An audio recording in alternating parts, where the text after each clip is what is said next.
நண்பர்கள் அனைவருக்கும் வணக்கம். ஒரு ஜாதகத்துல திருமண தோஷத்தை நிர்ணயம் பண்ணும் பொழுது, இன்னைக்கு ராகு கேது தோஷம் இருந்தா ராகு கேது தோஷமே வேணுமா, இல்ல செவ்வாய் தோஷம் இருந்தா செவ்வாய் தோஷமே வேணுமா, லக்னத்துல 2, 4, 7, 8, 12 செவ்வாய் இருந்தா செவ்வாய் தோஷம், லக்னம் 2, 4, 7, 8, 12 இருந்தா ராகு கேது இருந்ததுன்னா லக்னத்துக்கு 2 இருந்தாலும் நாகதோஷங்கிறாங்க, லக்னத்துக்கு இருந்தாலும் நாகதோஷங்கிறாங்க. சார், இந்த ராகு கேது உள்ள ஜாதகத்துக்கு ராகு கேதே வேணுமா, இல்லை செவ்வாய் இருக்கிற ஜாதகத்துக்கு செவ்வாய் ஜாதகமே வேணுமா அப்படின்னா அப்படிலாம் ஒன்றும் இல்லை. ஒரு விஷயம் புரிஞ்சுக்குங்க, தோஷங்களை ராகு கேது தோஷம் இல்லை செவ்வாய் தோஷம் இதுக்குண்டானது வேணும் அப்படின்னு சொல்றது மகா தப்பு. தோஷங்களை அது தோஷமான முதல்ல பார்க்கணும். நம்முடைய மூலநூல்களில் தோஷ சாமியம் அப்படிங்கிறது என்ன சொல்லப்படுது அப்படின்னா, தோஷத்தை லக்னம் சந்திரன் சுக்கிரன் 3க்கும் பார்க்க வேண்டும்.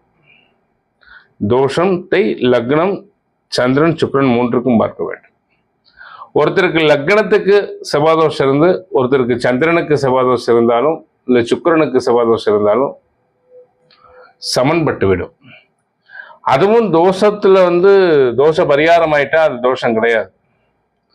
அது ரொம்ப யோசிச்சு பார்க்கணும். செவ்வாதோஷத்தையில் செவ்வாதோஷங்கிறது என்னங்க, RH+, RH-, பிளட் குரூப் நெகட்டிவா பாசிட்டிவா இதை சொல்றது தான்.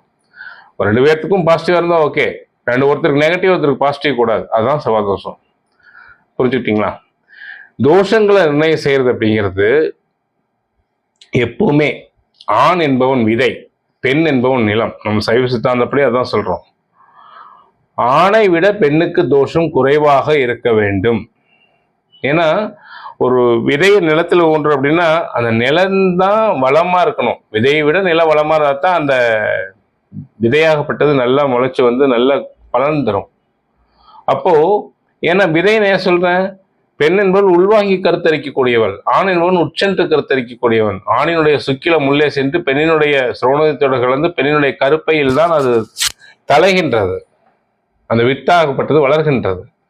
அப்போ பெண் நிலம் எப்பவுமே ஆணை விட பெண்ணுக்கு தோஷம் குறைவாக இருக்க வேண்டும். லக்னம் சந்திரன் சுக்கிரன் 3க்கும் எல்லா தோஷங்களையும் கணக்கு போட்டு அதுக்கு ஒரு மார்க் போட்டு எடுத்தீங்க அப்படின்னா ஆணை விட பெண்ணுக்கு தோஷம் குறைவாக இருக்க வேண்டும். அதுதான் சிறப்பான தோஷ சாமியம், திருமண பொருத்தத்துல உத்தமம் அப்படின்னு அர்த்தம். புரியுதுங்களா?